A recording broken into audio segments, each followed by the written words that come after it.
Hello, it's Scott Manley here with a short video looking at aerodynamics again. You may have seen me flying shuttles, you may have seen them flying in. Well, somebody mentioned that the spacecraft, or Ferram Aerospace and Kerbal Space Program indeed, do not model lifting bodies correctly. Actually, Ferram does make an attempt to model lifting bodies, so I thought I would make this little version, or my tribute, let's say, to the Dream Chaser spacecraft.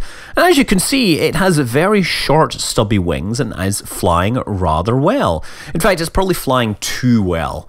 But nevertheless, I get it down on the surface, and what you can see, if I turn this around, you're going to see that, yeah, I cheated here. What I did was I took delta wings and folded them inside the fuselage, so I have much larger wings on this than it would seem.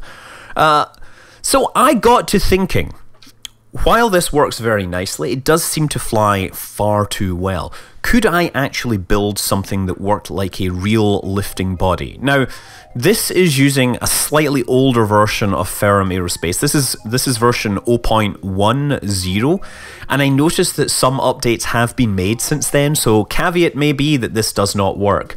But I thought, let's try and build a flying machine, an aerodynamic flying machine, which uses only structural parts, and you know, obviously a couple of other bits and pieces. We're using some batteries there because we are going to need to feed the reaction wheels in that command pod so that it flies correctly. We're going to need some landing gear, obviously, because we want to land it, right? And get it the right way around. We have some structural elements, mostly fuselage sections. We have some girders so we can attach the wheels to, so we have triangular landing gear. And yeah, I guess I spent a lot of time trying to figure out what else to do. I put some solar cells on there to feed those reaction wheels, make sure the battery never runs out. And then on the front, I stick another fuselage section. So I think that was the main space aircraft. On the back of that, we need to actually launch it into the air. So we're going to use a solid rocket motor with some wings, because of course we need wings to keep this thing straight in the atmosphere. We can't entirely rely on blind faith that this thing will fly.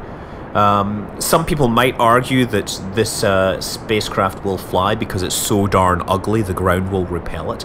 But you know, we're putting a lot of faith in this. Indeed, we have Air Guard Kerman is putting his faith in this. We're traveling through the sound barrier now. We are committed. We can't turn that engine off. And besides, we are going high, high, high. It's too late to let go and just let gravity drag us back. Okay, detached. And now we are going to try and fly this thing like an aircraft. So that means we want to bring it down into a somewhat aerodynamic dive. And I think I've overdone it just a little there. Remember, there are no control surfaces on this, which makes it completely unrealistic, right? You know, at least lifting bodies have control surfaces. I didn't want to include any control surfaces on it because it's pretty easy to demonstrate that you can make a thing that flies with lift using just control surfaces. So I wanted to exclude those completely. Instead, I have a cockpit which has, you know, reaction wheels inside it, or the Kerbal version of reaction wheels, which are ridiculously overpowered, but nevertheless that will be fine for this demonstration. So I notice that I'm coming down slightly to the right of the runway, so naturally I start to turn the spacecraft before realizing that there is actually no up vector on this, so I have to be more careful with the drive. Basically, you have to fly this by offsetting the body from the velocity vector rather than rolling. The rolling makes absolutely no difference here. You see me like trying to figure this out. I was concentrating quite intensely doing this. This is obviously not a live recording. In fact, I frankly wasn't 100% sure that this would work. So I'm starting to deviate and now trying to bring it back, but I think I'm running out of air to actually make this happen. At this point, I'm really running out of air and lifting the nose up, and you notice my vertical speed dropping very rapidly. In fact, we're down to -10 meters per second, and we touch down. There you go. For those of you who say that lifting bodies do not work in Ferram Aerospace or Kerbal Space Program, I present to you the least aerodynamic aircraft ever, entirely made of structural parts. No control surfaces, no wings, just pure cylindrical lifting body.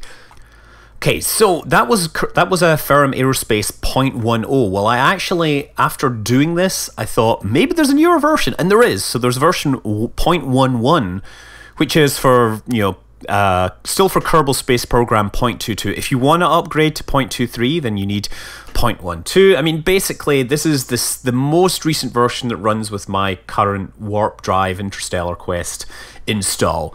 So, they've reduced the lifting body effect a little in this release, and it got a little bit harder. So instead of having those little girders, I decided to take the girders off and replace them with more structural fuselage. But nevertheless, it is possible to make this thing glide, and you can see, well, I mean, glide is a relative, make this thing try to not hit the ground as fast as it could. I mean, it is kind of funny to watch this, but you know, the physics of this aren't necessarily wrong. What is wrong is the ridiculously high torque that the crew cabins are able to sustain. In fact, the reaction wheels in Kerbal Space Program are way stronger than they should be. So here we go, coming up, gonna flare just as we come to the ground to try and kill the vertical speed. See, got it down under 10 meters per second, and that is a perfect touchdown using just structural fuselage as my lifting bodies. So yes, lifting bodies are possible in Kerbal Space Program. I'm Scott Manley, fly safe.